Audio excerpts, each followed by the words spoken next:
I'm Nigel Kaplan, and I'm here with my co-author, Ann Johns, to introduce Essential Actions for Academic Writing from the University of Michigan Press.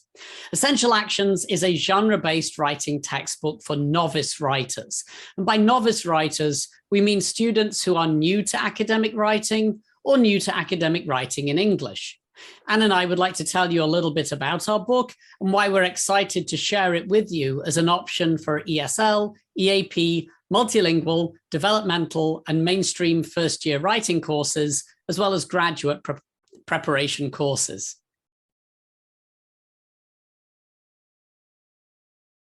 Essential Actions is solidly based on genre theory, actually genre theories and research we do from across the theoretical schools to select the best pedagogical approaches to help students understand and write academic genre.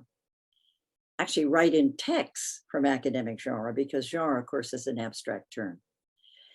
The textbook also focuses on transfer of learning and thus students' rhetorical flexibility. We want students to face all writing situations, knowing that they have the tools to figure out what they're to do and how they can do it. Also often on their own terms. In other words, what kind of imagination can they use to take off from what we give them? So we teach students to use the rhetorical planning wheel, which is in the textbook, to analyze their writing tasks and learn how to write in a wide variety of genre. In fact, in any genre. The rhetorical planning wheel illustrates the 8 components that define a genre and help students think about how to write a text.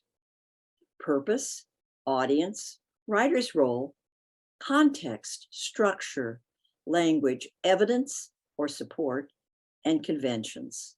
Throughout the book, students use the rhetorical planning wheel to understand how genre vary and how each text may be a little bit different from the other text in the genre, and basically how they must consider all aspects of a text as they produce it.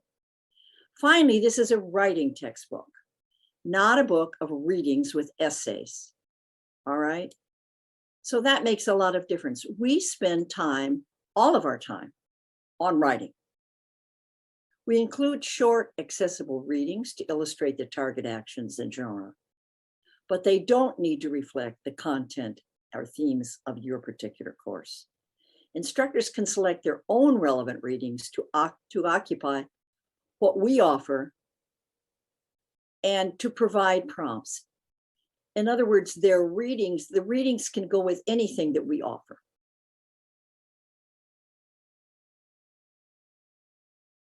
The book is organized around what we call the essential actions of academic writing: explain, summarize, synthesize, report and interpret data, argue, respond, and analyze. So these are the actions that academic writers take, sometimes singly, often in combination, in order to achieve the goals, the purpose of the genres in which they're writing. So in order to do this, we've really tried to avoid that vague, often undefined term essay. Not everything is an essay. Instead, we call texts by, well, what the users of those texts call them, the genre names, if you like. So there is a section on argument essays, but we've also included data commentaries, literature reviews, policy briefs, discussion boards, say for a learning management system, emails, reports, and lots of other genres. And this emphasizes a key principle of the book. We know that students will face a wide range of writing tasks in their academic and professional lives, and they can't approach them all the same way. They need some flexibility. They can't just write essays for everything.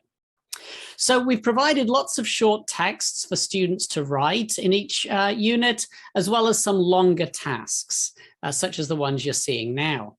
At the end of every unit, we've scaffolded 2 major writing assignments: a pedagogical genre, so the kind of writing you would only see in an educational setting, and a genre in action, something you might see in an academic or disciplinary context. So for example, in the summarize unit, we've given you a choice between assigning a traditional article summary as a pedagogical genre and a press release, which is a kind of professional summary.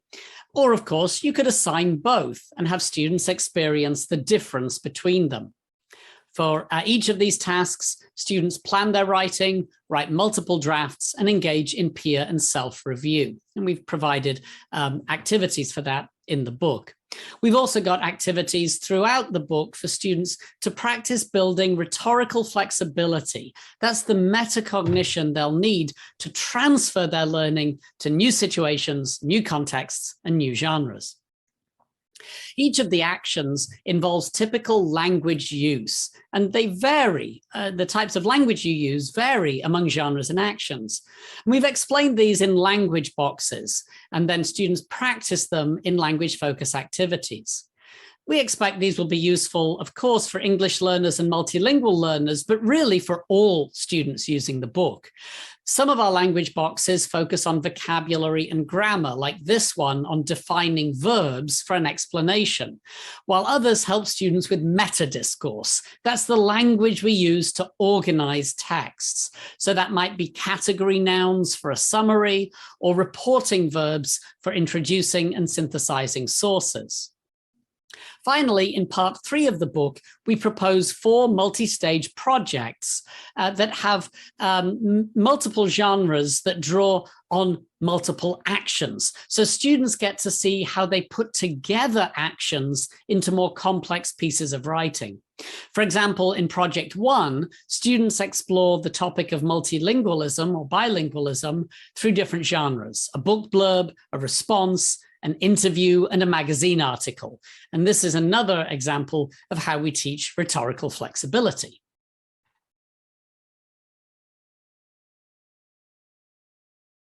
We have really tried hard. First of all, let us explain that we have taught students at all levels and different kinds of students throughout our academic careers.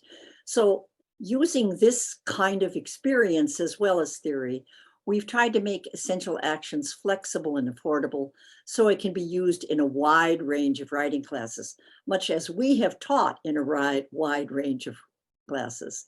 Every college and university has a different way of structuring English for academic purposes, writing, or composition curricula. You don't have to teach the book in any particular order for these curricula, and each chapter is self-contained, so you might select an action from one chapter and do something in another chapter. We expect some of you will want to teach a selection of actions, moving across the action sections and taking various ones. You may also want to have different kinds of texts. For example, an empirical research paper, which is called an IMROD often. Others may want to structure their course around the project, for instance, a problem solution report, which is a really common thing in the disciplines and professions. We expect you to think about these actions, to combine them in your work as we have. You'll find an extensive online teacher's guide in the companion website, providing suggestions for approaching assignments and discussions, as well as suggested answers to the activities. I'm sure you'll be grateful for that last part, particularly if you're in a hurry. Since use of sources is so important in academic writing, we also provide an online source use appendix to assist instructors and students in selecting, evaluating, and integrating sources, teaching paraphrase, quotation, citation, and reference. We're interested in how students integrate sources into texts much more than the sort of details of referencing styles. Those you can find in many places. Our concern is having flow in texts that have citations embedded in them. We also have focused more on why, when, and how to use sources effectively, rather than, as we said, on the mechanics of citations or reference. Those can be learned. Those can be learned very easily, actually. Handouts are available on the teachers and students companion websites to upload in a learning management system such as Canvas. And at the back of the student book is a glossary, which includes linguistic and rhetorical terms and concepts that might be new to instructors and students as well.